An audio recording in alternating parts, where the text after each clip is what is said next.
programang ito ay rated SPG. Striktong patnubay at gabay ng magulang ang kailangan. Maaaring may masiselang tema, lengguwahe, karahasan, sexual, horror o droga na hindi angkop sa mga bata. Alam mo, Zoe, hayaan mo na mami mo.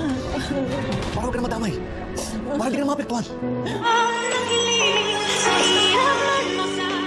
Agad ngang sumipot itong si Zoe nang tinawagan ito ni Carlos Benitez na kinakailangan daw nilang mag-usap dalawa dahil sa kanyang mga nababalitaan tungkol dito kay Zoe na may kinalaman daw ito sa pagkawala dito ni Don Pepe.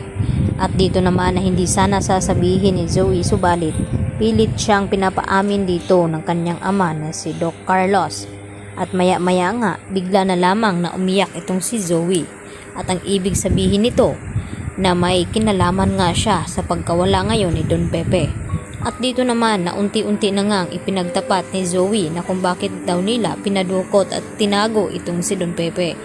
Dahil sa nalaman daw ngayon ni Don Pepe na hindi anak itong si Zoe ni RJ. At dahil sa takot nila na baka makarating ito kay RJ, kaya nagawa nga nila itago itong si Don Pepe. Subalit hindi nga kagustuhan ito ni Zoe dahil pakana ito lahat ni Moira.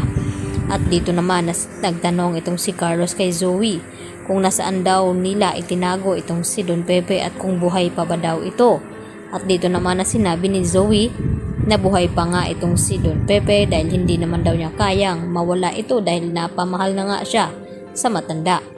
At dagdag ni Zoe na hindi daw niya alam kung nasaan dahil ito daw si Moira ang nagtago at may tauhan itong inutusan na pababantayan nga itong si Don Pepe.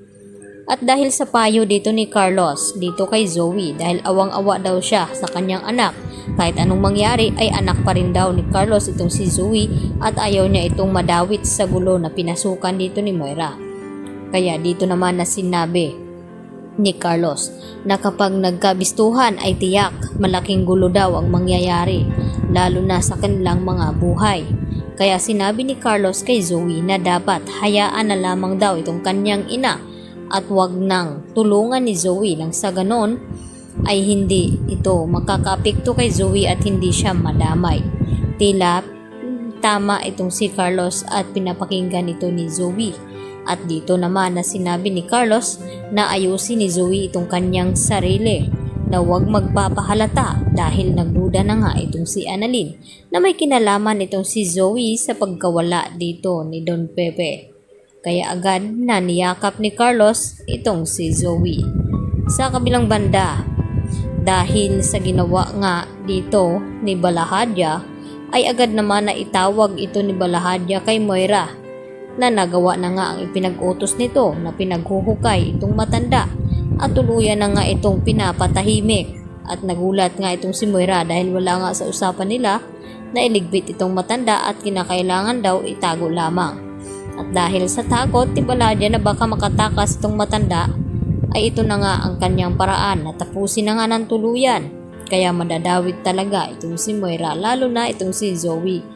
Kaya naman pala agad na itinawag dito ni Moira kay Zoe na tinuluyan na nga nila itong si Don Pepe. Kaya nagulat itong si Zoe at sinabi na hindi na nga daw niya tutulungan ang ina. At dito naman na sinabi ni Moira na walang utang na loob itong si Zoe pagkatapos daw niya itong tinulungan. Sana hindi na lang daw niya ito ipinagtanggol. Dahil sa tulong nga ni Carlos at sa payo nito ay talagang isusuplong ngayon ni Zoe itong katiwalian na ginawa ni Moira at ni Balahadya at magsusumbong siya sa kanyang daddy RJ na kung sino ba talaga ang may pakana ng lahat sa pagkawala dito ni Don Pepe at isa lamang ang suspect ng crime na ito ay walang iba kundi itong ang si Moira. Lalo pat na nadidiin ito ni Giselle itong si Moira. Yan ang ating pagkatutukan bukas mga kaabot kamay na pangarap.